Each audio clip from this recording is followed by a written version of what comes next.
নমস্কার, আপনাদের কালবিদ্যা চ্যানেলে স্বাগত। আজকে আমি ২৬ বছরের যুবকের হাত বিশ্লেষণ করব এবং দেখব তার আগামী জীবনে কী কী ঘটতে চলেছে। তবে সবার শুরুতেই আমরা দেখে নেব হাতের সাইজ, অর্থাৎ এই হাতের যদি আমরা সাইজ লক্ষ্য করি তবে দেখা যাবে হাতটি কিন্তু লম্বা কম, চওড়া বেশি। তার সাথে হাতের আঙ্গুলগুলোও কিন্তু অনেকটা মোটা মোটা ধরনের। এই রকম হাত থাকলে কি হবে, এরকম হাত থাকলে কিন্তু ফিজিক্যাল ওয়ার্ক, অর্থাৎ যেই সব কাজে শারীরিক ক্ষমতা বেশি লাগে, অর্থাৎ খাটাখাটনি বেশি হয়, সেই রকম কাজ কিন্তু এই সব জাতকরা নির্দ্বিধায় করতে পারে। এবার আমি এখানে হাতের ভাব আঙ্গুলটিকে দেখাচ্ছি। আমি যেখানে সাদা কালি দিয়ে মার্ক করছি, অর্থাৎ হাতের ভাব আঙ্গুলটিকে জোড়া লাগালে অত অবধি এই ভাব আঙ্গুলটি চলে যাবে, অর্থাৎ ভাব আঙ্গুল এখানে মোটামুটি লম্বা আছে। এই রকম আঙ্গুল থাকা কিন্তু খুবই শুভ, অর্থাৎ লিডারশিপ কোয়ালিটি ভালো হয়। এবার আমি এখানে সাদা কালি দিয়ে মার্ক করে দেখাচ্ছি। ভাব আঙ্গুলের ওপর ছোট্ট একটি চিহ্ন আছে, এটাকে আমরা বুদ্ধাসাই বা ফিনিক্সাই বলা হয়। এরকম চিহ্ন থাকলে কিন্তু স্বাভাবিকভাবে ব্যক্তি অনেকটা বেশি সাকসেস পেয়ে থাকে। এবার হাতের আঙ্গুলের আগাগুলো ভালো মতন দেখুন, অনেকটা বেশি মোটা এবং ডাবা ডাবা ধরনের। কিন্তু এইরকম আঙ্গুল থাকলে কি হবে, এইরকম আঙ্গুল থাকলে মানি অ্যাট্রাকশন পাওয়ার খুব বেশি হয়। তবে মানি অ্যাট্রাকশন পাওয়ার আরও ভালো হতো যদি এই হাতের কালার যদি আরও বেশি গোলাপি হতো, তবে এই ব্যক্তি কিন্তু সাধারণের থেকে বেশি ধনী হতে পারত। এবার আমি এখানে সবুজ কালি দিয়ে মার্ক করলাম, এটা হচ্ছে হলো বুধের আঙ্গুল। বুধের আঙ্গুলটির কিন্তু লেন্থ একটু ছোট এবং বুধ পর্বত আরেকটু বেশি শক্তিশালী হতে পারত। এই জন্য কি হবে, এই জন্য জাতক নিজের মনের ভাব সহজে কাউকে প্রকাশ করতে পারবে না। ক্যালকুলেশন পাওয়ার মোটামুটি হলো, পড়াশোনায় কিন্তু বেশ কিছুটা বাধা বিপত্তি লক্ষ্য করা যাবে। এবার আমি এখানে লাল কালি দিয়ে সূর্য পর্বতটিকে একবার মার্ক করে দেখাচ্ছি। সূর্য পর্বতটিকে দেখলে বোঝা যাবে মোটামুটি শক্তিশালী। সূর্য পর্বতে তেমনভাবে কোনো শুভ চিহ্ন নাই। আমি এখানে কমলা কালি দিয়ে দেখাচ্ছি। হালকা একটি ত্রিভুজ চিহ্ন আছে, যেটি সূর্য পর্বতে আছে এবং এটি হৃদয় রেখার উপরে আছে। এই রকম ত্রিভুজ চিহ্ন থাকলে নিজস্ব ঘরবাড়ি হবে, কিন্তু চিহ্নটি কিন্তু খুবই দুর্বল। তো চিহ্নটি আগামীতে গিয়ে যখন শক্তিশালী হবে তখন এই জাতকের কিন্তু নিজস্ব ঘরবাড়ি হবে। সবুজ কালি দিয়ে মার্ক করে দেখাচ্ছি, এটি হচ্ছে হলো বিদ্যারেখা। তো এই হাতে বিদ্যারেখাও আছে এবং তার সাথে এই হাতের বুধের আঙ্গুলটি যদি ভালো মতন লক্ষ্য করুন, কিছুটা কিন্তু বাঁকা। তো এই দুটো জিনিস মিলিয়ে এই ব্যক্তি যেই ফিল্ডেই কাজ করুক না কেন সেই ফিল্ডে কিন্তু এক্সপার্ট হবে, অর্থাৎ সেই কাজটি কীভাবে করতে হয় এই ব্যক্তি ভালো মতন শিখতে পারবে, অর্থাৎ জেনে যাবে। তাই এই জাতক নিজের কর্মক্ষেত্রে কিন্তু এক্সপার্ট হয়ে যাবে। হাতে বিদ্যারেখা থাকার জন্য অনেকেই নিজের জীবনের অনেক সিদ্ধান্ত কিন্তু এই ব্যক্তির সাথে আলোচনা করে নেবে, অর্থাৎ এই ব্যক্তি কিন্তু অনেককে সলিউশনও দিতে পারবে। এবার ভালো মতন লক্ষ্য করুন, সূর্য পর্বত এবং শনি পর্বত, অর্থাৎ দুই পর্বতের মাঝখানে আমি এখানে নীল কালি দিয়ে মার্ক করে দেখাচ্ছি। নারিকা রেখা দিয়ে তৈরি হচ্ছে একটি চক্রচিহ্ন, এটাকে বলা হয়ে থাকে লুপ অফ ইন্ডাস্ট্রি। এই রকম চিহ্ন যদি থাকে তবে জাতক কিন্তু নিজস্ব কাজে বেশি ফোকাস করবে, অর্থাৎ হতে পারে যে শুরুতে অন্যের কোনো কাজ করলো বা কোনো কোম্পানিতে জব করলো, কিন্তু সবসময় চেষ্টা থাকবে যে নিজের কোনো ব্যবসা করা বা নিজস্ব কোনো কাজ করা, অর্থাৎ যেই কাজ সে নিজের মতো করে চালনা করতে পারবে। এবার আমি এখানে কালো কালি দিয়ে মার্ক করে দেখালাম, এটা হচ্ছে শনি পর্বত। শনি পর্বত এই হাতে মোটামুটি আছে। শনি পর্বতে কোনো শুভ বা অশুভ চিহ্ন নেই, কিন্তু এই হাতের যে শনির যে আঙ্গুল, শনির আঙ্গুলে কিন্তু একটি তিল চিহ্ন আছে। আমি এখানে সাদা কালি দিয়ে মার্ক করে দেখালাম। শনির আঙ্গুলে তিল থাকা কিন্তু খুব একটা শুভ চিহ্ন হিসেবে ধরা হয় না, কারণ শনির আঙ্গুলে তিল থাকা সেটা ফিনান্সিয়ালি কোনো লস করাতে পারে অথবা বড় কোনো শারীরিক কষ্টও কিন্তু দিতে পারে। তবে সেই দিক থেকে জাতককে অবশ্যই সাবধান থাকতে হবে। এবার দেখে নেওয়া যাক বৃহস্পতি পর্বতকে। এবার আমি এখানে হলুদ কালি দিয়ে বৃহস্পতির আঙ্গুলটিকে মার্ক করে দেখাচ্ছি, যেটা কিনা শনির দিকে ঝুঁকে আছে। এটা কিন্তু কর্মক্ষেত্রে স্যাটিসফ্যাকশনকে দেখায়। এইরকম বৃহস্পতির আঙ্গুল কিন্তু লিডারশিপ কোয়ালিটি দেয় এবং ব্যক্তি অনেকটা ধার্মিক এবং দয়াবান হয়ে থাকবে। এবার আমি এখানে বৃহস্পতি পর্বতে মার্ক করে দেখাচ্ছি, এখানে দুটো গুরুবলয় রয়েছে। এইরকম গুরুবলয় থাকলে আগামীতে গিয়ে ধার্মিক বিষয়ে জ্ঞান থাকা, কোনো ঈশ্বরের প্রতি ভক্তি থাকা, ঈশ্বরের মন্ত্র জপ করা, জ্যোতিষ হস্তরেখা ইত্যাদির প্রতি একটা ইন্টারেস্ট কিন্তু ধীরে ধীরে চলে আসে।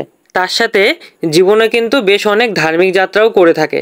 এবার আমি এখানে লাল কালি দিয়ে মার্ক করে দেখাচ্ছি, এটি হচ্ছে নিম্নমঙ্গল পর্বত এবং বাদিকে এটি হচ্ছে উচ্চমঙ্গল পর্বত। এখানে দুটো মঙ্গল পর্বতই শক্তিশালী রয়েছে।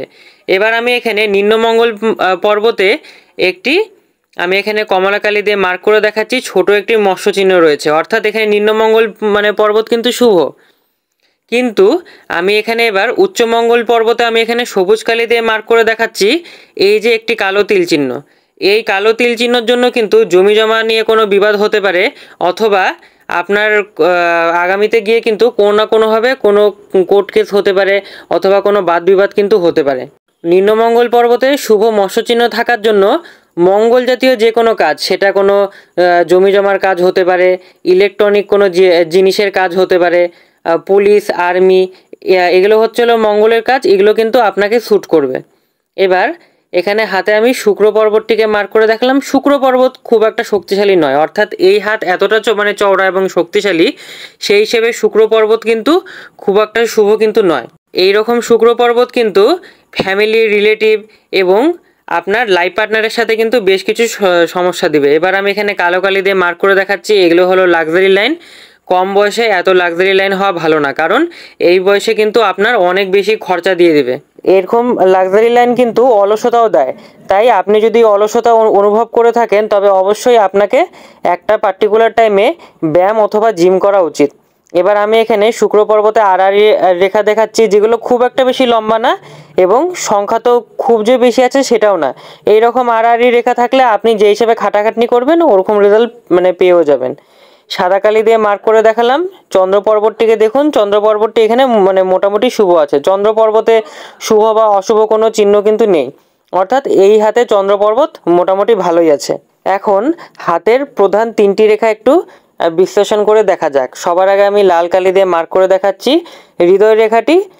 বিন্যাস এখানে মোটামুটি ভালোই আছে এবং হৃদয় রেখাটি শেষে গিয়ে দুটি শাখাতে বিভক্ত হচ্ছে এবং বৃহস্পতি পর্বতের দিকে মুখ করছে। এটি কিন্তু ভালো মানুষের পরিচয় দেয়, মানে অর্থাৎ এইরকম ব্যক্তি কিন্তু মনের দিক থেকে খুব ভালো হয় এবং অনেক বেশি দানশালী হয়ে থাকে। এরা কিন্তু খুব সহজেই অন্যান্য মানুষকে সাহায্য করার জন্য এগিয়েও আসে। তাছাড়া হৃদয় রেখাতে কোনো রকমের কোনো অশুভ চিহ্ন নেই, তবে হৃদয় রেখাটি যদি আরেকটু নিচের থেকে শুরু হতো তবে অবশ্যই সেটা ভালো হতো। কারণ হৃদয় রেখা যদি আরেকটু নিচের থেকে শুরু হতো তবে উপরের পর্বতগুলি আরও বেশি জায়গা পেত এবং ব্যক্তির কিন্তু ধন সম্পত্তি অর্জনের ক্ষমতা আরেকটু বেড়ে যেত। এবার আমি এখানে লাল কালি মানে দেখালাম, এটি হচ্ছিল মস্তিষ্ক রেখা। মস্তিষ্ক রেখার লেন্থ এখানে মিডিয়াম, অর্থাৎ খুব বেশি ছোটও না, খুব একটা বেশি আবার মানে লম্বাও না। এইরকম মস্তিষ্ক রেখা থাকলে কি হবে, হট করে ডিসিশন নেওয়ার ক্ষমতা বেড়ে যায়, মানে অর্থাৎ আপনি অনেক সময় এমন হয়ে যাবে খুব তাড়াতাড়ি কোনো সিদ্ধান্ত নিয়ে ফেলবেন, অর্থাৎ সেটার থেকে আপনাকে সাবধান থাকতে হবে। এবার আমি এখানে জীবন রেখাটিকে একবার দেখাচ্ছি। জীবন রেখাটির বিন্যাস যদি এইভাবে যদি হতো, সবুজ কালি দিয়ে দেখালাম, এই রকম বিন্যাস হলে খুব ভালো হতো, কিন্তু এই হাতের জীবন রেখাটি শার্প এবং স্পষ্ট, কিন্তু জীবন রেখাটি একটু বেঁকাতেরাভাবে চলছে, অর্থাৎ সাপের মতন করে কিছুটা আঁকা বাঁকা করে চলছে। এই রকম জীবন রেখা কিন্তু খুব একটা বেশি ভালো বলে গণ্য করা হয় না। এবার আমি এখানে সবুজ কালি দিয়ে এই জায়গাটিকে মার্ক করে দেখালাম, নীল কালি দিয়েও মার্ক করলাম। এই জায়গাটিতে জীবন রেখা এবং মস্তিষ্ক রেখা কিন্তু জড়িত হয়ে চলছে।